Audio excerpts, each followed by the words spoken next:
Even if you describe yourself as the most strident independent, even if you are the proud member of the contrarian group, you seek the validation, safety, and comfort found from identifying with a particular group because we all do. Hello, hello, hello, and welcome to More Than Money, a podcast where we have nuanced conversations about money, business, and life, where we take the time to explore the human side of money because success with money is never just about the numbers. I'm your host, Jacquette Timmons, and I am really, really glad that you are here with me today for not only our first episode of 2024, but because it is our 200th episode at that. And that is definitely a milestone to acknowledge. So, whether this is your very first episode, whether you are listening from your favorite podcast platform, or maybe you are watching via YouTube, whether this is your first or one of many, thank you. Thank you for tuning in whenever you do and however you do. And before we dive into today's episode, I just want to make you aware of how we might possibly work together as we are kicking off the new year. So, if you are looking to transform your finances in 2024, meaning you want to change how you approach money, how you manage it, maybe you want to change how you think about it and feel about it, because you believe that doing any of those things is what will help you to have more financial stability, have more confidence, improve your overall financial well-being, have more money, have more wealth, all those things, then let's explore working together one-on-one. And in particular, we could even explore a VIP day. And the whole idea is to create a holistic game plan that will get you the results that you want for this year and beyond. So if that sounds interesting, send me a DM on Instagram and we'll make sure to include that link in the show notes as well. But schedule some time for a discovery call by sending me a note in the DMs on Instagram. We can talk about your goals. We can see if working together is a good fit and take it from there. But for now, let's get into today's show. So this is January, right? January of 2024. This time last year, January of 2023, the prognosis was that the US economy was headed into a recession and that there would be a downturn in the stock market. It was a prediction held by many professionals, economists, financial analysts, financial experts. It was also reported by journalists. It was also the forecast held by some individuals who fancy themselves experts in such matters and who panicked. And they panicked especially in Q2, and they pulled their money out of the market. They were all proven wrong. Instead, this is how 2023 ended. The unemployment rate was 3.7%. And wages grew 4.1%. All of that are indicators of a strong labor market. The inflation rate was 3.1% in November of 2023. I happen to be recording this before January 11, but that's the date when the December inflation numbers will be reported because they will be updated and reflective of the latest numbers. But I suspect that there won't be any major surprises there. And then when it comes to the stock market, all of the major indices closed up with their best performances in years. The Dow Jones was up 14%, the S&P 500 was up 24%, and the NASDAQ was up 43.4%. In other words, the predictions at the start of 2023 failed to materialize. This was a welcomed surprise, one for which I am very, very grateful. And it reminds me of something. Are you familiar with what is called the Monday morning quarterback syndrome? I initially heard of it in relation to football and the criticism of the games played on the previous Sunday, the day before. But it applies to so much more because it is really about the behavior of second guessing past decisions, dwelling on past mistakes, or criticizing someone else's actions, but all done from the comfort of hindsight. In psychology circles, this actually has a name. It is a phenomenon that is referred to as hindsight bias, and it is something with which we all have experience, either because we've done it to ourselves or others have done it to us with regard to how they are viewing the choices that we've made or the actions that we've taken. Or perhaps it's the case that we've done the same concerning the choices and the actions of others.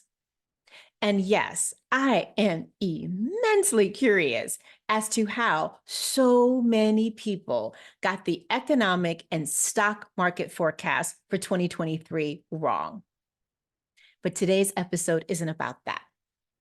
Nor is it about critiquing their failed predictions with the admonishment of what were they thinking? Well, maybe just a little bit. But here's the deal. Humans are social creatures, and we tend to follow the consensus of those who align with our viewpoints, with our beliefs, and or our goals and desires. We identify them as those are our people. And so even if you describe yourself as the most strident independent, even if you are a proud member of the contrarian camp, and if everybody is going left, then you are going right, or if they're going right, then you are going left. Doesn't matter the direction. You are going to go in the opposite direction of where the majority of people are going. You are still doing that with other people, albeit perhaps a smaller contingent. And I say all of this because you and I seek the validation, you seek the safety and the comfort found from identifying with a particular group. We all do. So the wrong predictions about 2023 has me thinking about this human tendency to follow the, or maybe I should say, a herd. And sometimes that can work in your favor, and sometimes it doesn't. Each year around this time, I spend some time in reflection, reflecting back on the previous year and planning for the year that is. So, sparked by my own 2024 planning process and seeking examples of people who are doing things differently than I am, I started wondering about the relationship between the goals that you and I set and what role who we follow or don't has on our approach to achieving them. In my planning process, I've come across some other entrepreneurs who are doing marketing differently. And I find that exciting, I find it energizing, and not only because they are doing the opposite of what I am currently doing, but also because they are bucking some common trends and some common typical behaviors, if you will, when it comes to marketing and business advice. And I kind of like that. And so now I am still in the process of figuring out what to do with all of this information that I'm gathering, figuring out what my next steps are in terms of what will I integrate of what I am learning, excuse me, as well as how and when. I am still in the process of figuring that all out. But I am sharing this snippet of my process and the question that it prompted to highlight 3 points. The first is you are always following a herd, and others are following you, believing you belong to their herd. So the way I see it, the goal isn't don't follow the or a herd. It is to be clear-eyed regarding the herd you are following and why.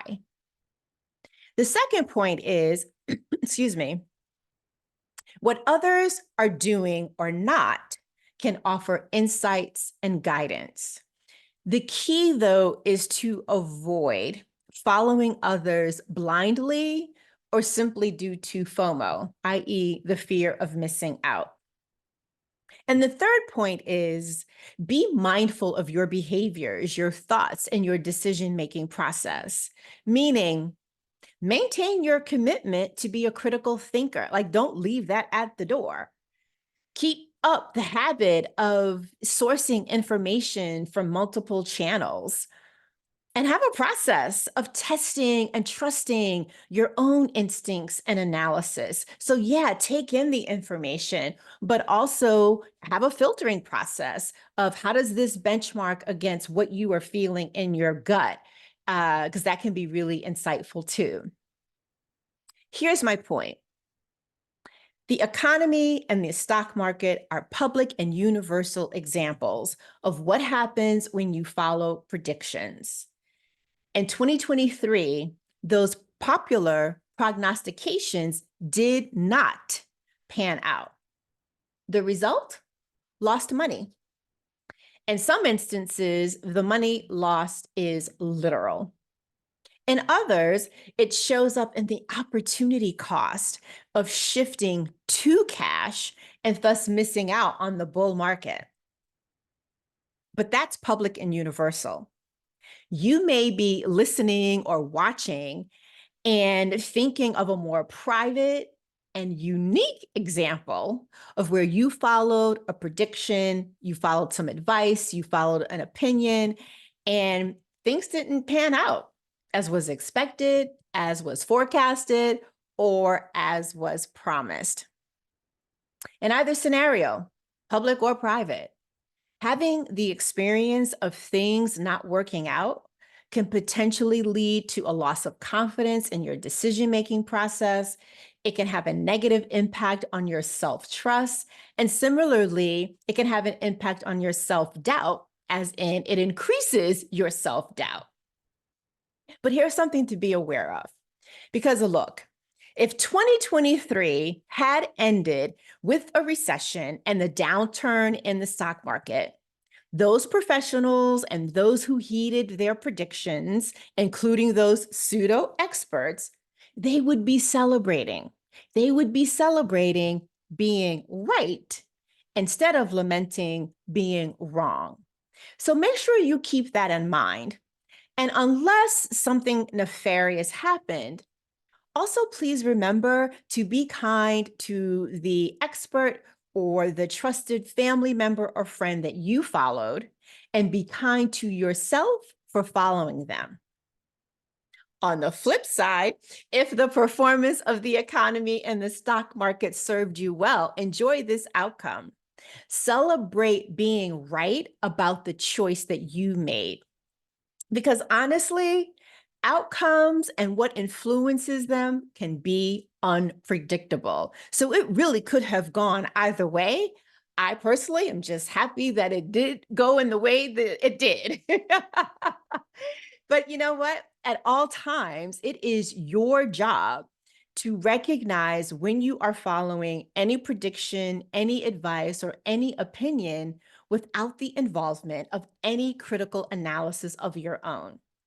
And if you choose to go in a direction that diverges from others, stay connected to why. Why have you chosen a different path? This is important because ultimately, this is how you listen to the most important voice out there, your own. And this is also a key factor in having what you want, in my opinion, by the way. So, with this, our 200th episode, I hope that you found it thought-provoking, and I also hope that 2024 is off to a wonderful start. As always, thank you for listening today. Again, especially since this is a milestone episode for us. And if you'd like to show an appreciation for this podcast or maybe this particular episode, please share it so that we can reach more people. And if you happen to be listening on Apple Podcasts, please take a moment to leave a rating and a review. One, we do read them. Plus, it helps with, that thing called an algorithm. If you are on YouTube, please comment below. And again, thank you for that. If you'd like to buy me a coffee, here's how you can do that. Buymeacoffee.com/Jaquette. Buymeacoffee.com/Jaquette. I'll be back with another episode. I hope you will too. Until then, remember, it's about more than money.